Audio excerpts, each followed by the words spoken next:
திராவிட முன்னேற்ற கழகத்தில் அடுத்த முதல்வராக உதயநிதி ஸ்டாலின் தான் வரப்போகிறார்கள் என்று பலரும் விமர்சனம் செய்யக்கூடிய நிலையில் தற்பொழுது திமுகவின் தலைவரும் தமிழக முதல்வர் ஸ்டாலின் அவர்களே உதயநிதி ஸ்டாலின் அவர்கள் மீது கடும் கோபத்துடன் இருப்பதாக தகவல்களும் வெளியாகி இருக்கிறது.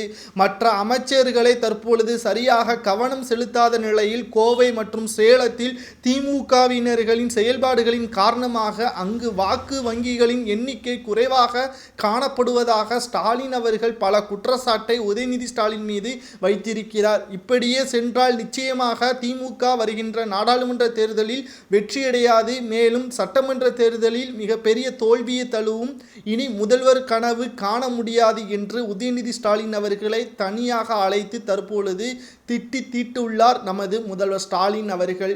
கலைஞர் இருக்கும் பொழுது ஸ்டாலின் அவர்களின் செயல்பாடுகள் முற்றிலுமாக மாறுபட்டதாகவே தான் இருந்தது. அனைவரையுமே தனது கட்டுப்பாட்டில் வைத்திருந்தார் ஸ்டாலின் அவர்கள். அதன் காரணமாகத்தான் 2021 சட்டமன்ற தேர்தலில் திமுகவின் மூத்த நிர்வாகிகள் அமைச்சரவைகளாக இருந்த பொழுதும் முதல்வர் ஸ்டாலின் அவர்கள் அந்த பதவியை தட்டி பாய்ந்து பிடித்துள்ளார். தற்பொழுது அதேபோல் ஸ்டாலின் அவர்களின் மகன் உதயநிதி ஸ்டாலினும் அதே செயல்பாட்டை பின்பற்றினால் மட்டும்தான் மீண்டும் திமுக அரியணை ஏறும் பொழுது முதல்வராக நீ இருப்பா, இல்லை என்றால் உனக்கு பின்னால் இருக்கக்கூடியவர்கள் அந்த இடத்தை தட்டி பறித்து விடுவார்கள் என்றும் கூறியுள்ளார் ஸ்டாலின் அவர்கள். இந்த தகவல் வெளியாகின காரணத்தினால் ஒட்டுமொத்த திமுகவின் நிர்வாகிகளும் அதிர்ச்சியடைந்திருக்கிறார்கள்.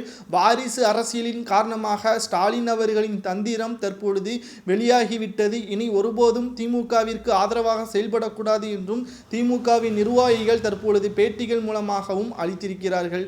வரக்கூடிய நாடாளுமன்ற தேர்தலில் சரியாக பிரச்சாரத்திற்கோ அல்லது நிர்வாக திறமை இல்லாத மாவட்ட செயலாளர்களை உடனடியாக கட்சியிலிருந்து நீக்க வேண்டும் என்று உதயநிதி ஸ்டாலின் அவர்களிடம் உத்தரவை பிறப்பித்திருக்கிறார் ஸ்டாலின் அவர்கள். பார்க்கலாம், நாடாளுமன்ற தேர்தலில் கூட்டணி கட்சிகள் ஏற்கனவே தொகுதி பங்கீடுகள் குறித்து முற்றிலும் மாறுபட்ட கருத்தை தெரிவித்து வருகிறார்கள். இதில் உதயநிதி ஸ்டாலின் பிரச்சனையும் அரசியல் வாழ்க்கை முடியும் அளவிற்கு அமைந்திருக்கிறது. இதை பற்றி உங்களது கருத்துக்களை கமெண்ட் வாயிலாக கூறுங்கள். அரசியல் வாரிசு அரசியலை திமுகவில் பின்பற்றக்கூடிய அரசு மீண்டும் அரியணை ஏறுமா என்பதை மறக்காம கமெண்ட் வாயிலாக கூறுங்கள்.